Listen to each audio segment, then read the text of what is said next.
Hello everyone, आज आपण बनवणार आहोत मूग डाळ खिचडी. तर त्यासाठी आपण घेतलेला आहे टोमॅटो, कांदा, कोथिंबीर, आलं लसूणची पेस्ट आणि कढीपत्ता आणि तांदूळ भिजवून घातलं होतं. त्यात थोडी मुगाची डाळ टाकली, त्याच्यामध्ये अख्खं मूग आणि आपण घेतलेला आहे बटाटा थोडासा.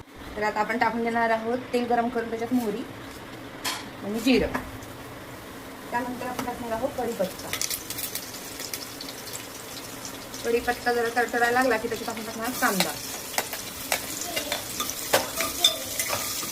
कांदा चांगला ब्राऊन करून घ्यायचा आणि मग आपण टोमॅटो त्याच्यामध्ये टाकायचं. आता आपण त्याच्यामध्ये टोमॅटो ॲड करणार आहोत.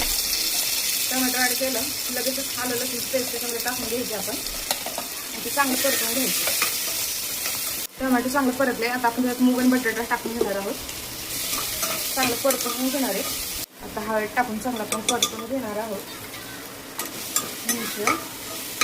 आणि लगेचच आपण ह्याच्यामध्ये तांदूळ ॲड करणार आहोत.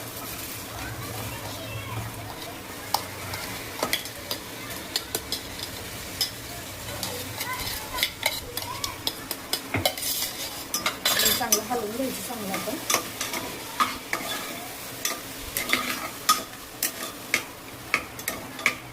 त्यामध्ये आपण पाणी ओतून घेणार आहोत.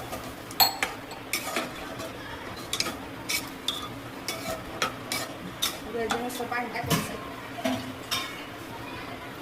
अजून पाणी लागणार असल्या खिचडीला आणि नंतर मग ह्याच्यामध्ये 1 चमचा मीठ टाकून घेणार आहोत.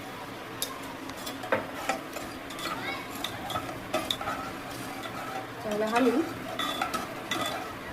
आता आपण ह्याच्यामध्ये थोडंसं तूप टाकून घेणार आहोत. आणि तूप टाकून झालं की ह्याच्यामध्ये आपल्याला कोथिंबीर टाकायची. झालं की आपण लगेच झाकण लावून घ्यायचं